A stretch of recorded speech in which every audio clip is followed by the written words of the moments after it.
Kisiasa, ishara ya azma yao ya kufanya kazi pamoja ndani ya serikali moja. Makubaliano hayo kati ya chama tawala cha United Democratic Alliance UDA kinachoongozwa na Ruto na chama cha Orange Democratic Movement ODM kinachoongozwa na Raila yameelezwa kama yanayolenga kufanikisha malengo ya serikali. Shisia Wasilwa na maelezo kamili. Makumi ya maelfu wa wafuasi wa vyama vya UDA na ODM walifurika ndani na nje ya jumba la mikutano la KICC Ijumaa jijini Nairobi, wakinuia kumega kipande cha historia ambayo ilikuwa inaandikishwa kwenye madaftari ya demokrasia ya taifa la Kenya. Tukio hilo ambalo kwa wachanganuzi wa siasa litakuwa na athari kubwa kwenye uchaguzi mkuu ujao mwaka 2027, likijiri miezi michache tu baada ya vyama hivyo kuanzisha serikali pana ya muungano. Wakisaini mkataba huo, rais ambaye anaongoza chama tawala cha UDA na Raila Odinga anayekiongoza chama cha ODM walisema kuwa mkataba huo unalenga kukabiliana na changamoto zinazotisha kuligawanya taifa. Tumeweka sahihi maelewano ya kuunganisha taifa la Kenya iwe taifa moja. Nimshukuru ndugu yangu mkubwa Raila Amolo Odinga kwa kunishika mkono na kuunganisha Kenya mzima. Mkataba huo unalenga kuangazia masuala ya kijamii, kiuchumi na kisiasa yanayoikumba nchi. Rais alibainisha kuwa Kenya inapitia mabadiliko makubwa yanayoendeshwa na nguvu za utandawazi, teknolojia na mabadiliko ya kijiografia na hali ya hewa. Mkataba huo unahimiza mshikamano wa kisiasa na utawala unaojali usawa na fursa kwa wote. Vyama hivyo vimekubaliana kutekeleza ripoti ya kamati ya mazungumzo ya kitaifa ya NADCO ili kushughulikia gharama ya maisha, ajira kwa vijana, usawa wa kijinsia na maendeleo shirikishi. Hayawi ili vijana waweze kupata ajira, gharama maisha irudi chini, bei ya unga irudi chini, na matibabu vile vile imarishwe. Tuko tayari kushirikiana na serikali ili ifanyike kwa Wakenya wote pamoja. Ndoa kati ya vyama hivyo ni safari ambayo iling'oa nanga pindi tu baada ya vijana wa Gen Z kulivamia bunge mwaka uliopita wakipinga sera za serikali ya Kenya Kwanza kufuatia kuongezeka kwa gharama ya maisha kwenye mswada wa fedha na mauaji ya kiolela. Rais alitafuta bega la Raila kutuliza wimbi hilo ambalo lilitisha kusambaa katika taifa zima na kumng'oa mamlakani, ambapo walibuni kamati ya mazungumzo ya taifa.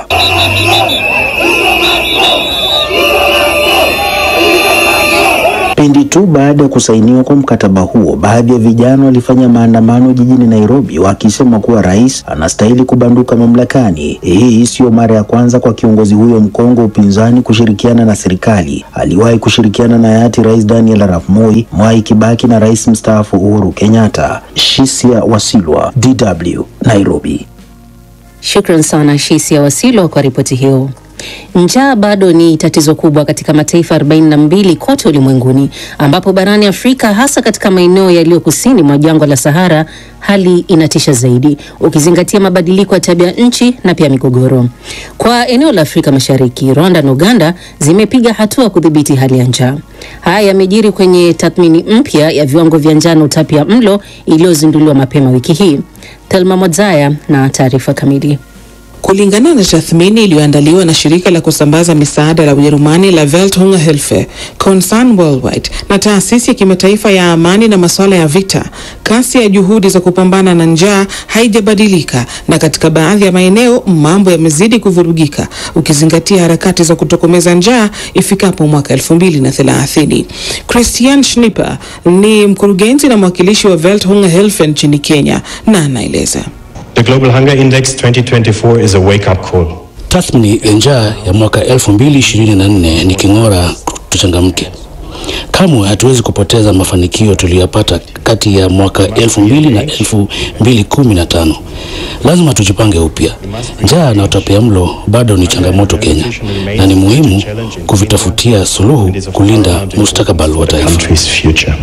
Tanzania, Malawi, Djibouti, visiwa vya Ngazija na Mauritius vimejikuta katika orodha ya mataifa iliyo katika hali mbaya.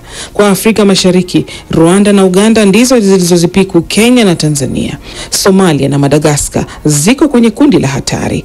Wanaoathirika zaidi ni watoto walio chini ya umri wa miaka 5 na 4.1% wanafariki kabla kuutimiza.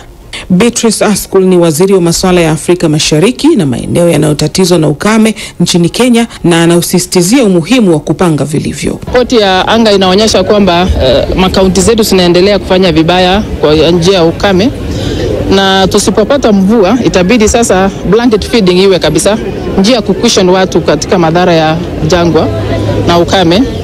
Kwa hivyo tuko hapa kufanya hii kwa sababu tulipata pia msaada kwa serikali ya China. Ripoti hiyo ya njaa ya GHI inaeleza kuwa tangu mwaka 2016, ambayo ni kiasi ya mwongo mmoja uliopita, mambo hayajabadilika sana na ni hatua chache zilizopigwa kupambana na njaa. Viashiria vilivyotumika kuandaa tathmini ni ukosefu wa lishe, watoto kukosa kukua inavyotarajiwa, kupoteza uzito wa mwili na vifo. Hali ni mbaya zaidi katika eneo la kusini mwa jangwa la Sahara barani Afrika kwa sababu ya athari za mabadiliko ya tabia nchi na migogoro. Daud Mohamed ni mfanyabiashara wa ngamia katika eneo la ukame la kaskazini mwa Kenya, na huu ndio mtazamo wake kulingana na hali halisi na biashara na jinsi inavyoathiri njaa. Bila kukaa at least kama biashara inaendelea inapatikana ngamia na ukame ambayo zinafuatana, hii angalau imepungua, tunaweza somesha watoto. Thelma Mwadzaya, DW, Nairobi. Asante sana Thelma Mwadzaya kwa ripoti hiyo kutoka Nairobi. Mfuatiliaji wetu kukumbusha tu baadaye kidogo, wenzangu Suleiman Mwiru na Josephat Charo watakuwa hapa studioni kuzungumzia kuhusu dabi ya Kariakoo nchini Tanzania, ambapo watani wa jadi ambao ni Yanga na Simba katika mchezo wa ligi kuu jijini Dar es Salaam. George Njogopa na mengi zaidi kuhusu tambo za mashabiki wa pande zote.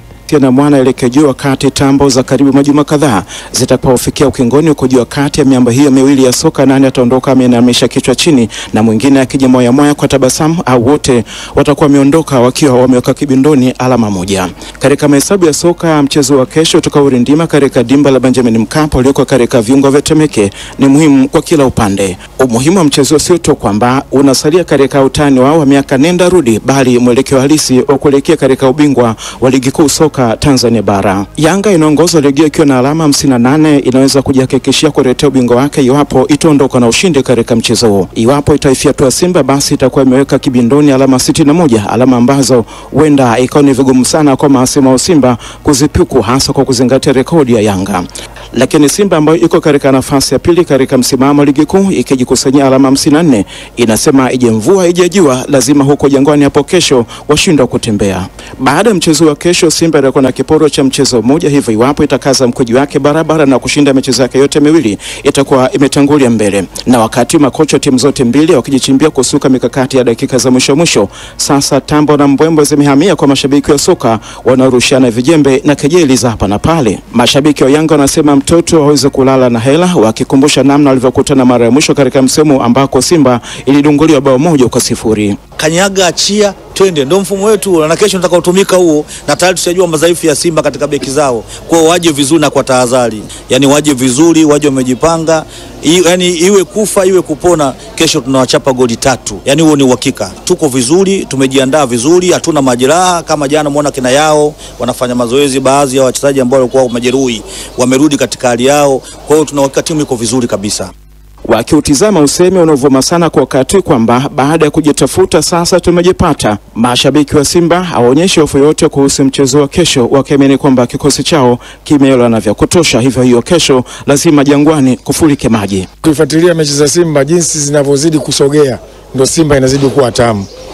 Leo ni mechi ya jana tofauti na leo. Wachezaji wale watatu mbele, kila mmoja ana uwezo wa kufunga na ameongezeka na Mkwala. Kwa hiyo Yanga kesho kazi wanayo. Wataingia kwa mazoea, sio kitu kishazoea, lakini kitawaletea tabu. Simba kesho ina amani, watashinda ushindi mnono, sherehe itarudi Msimbazi.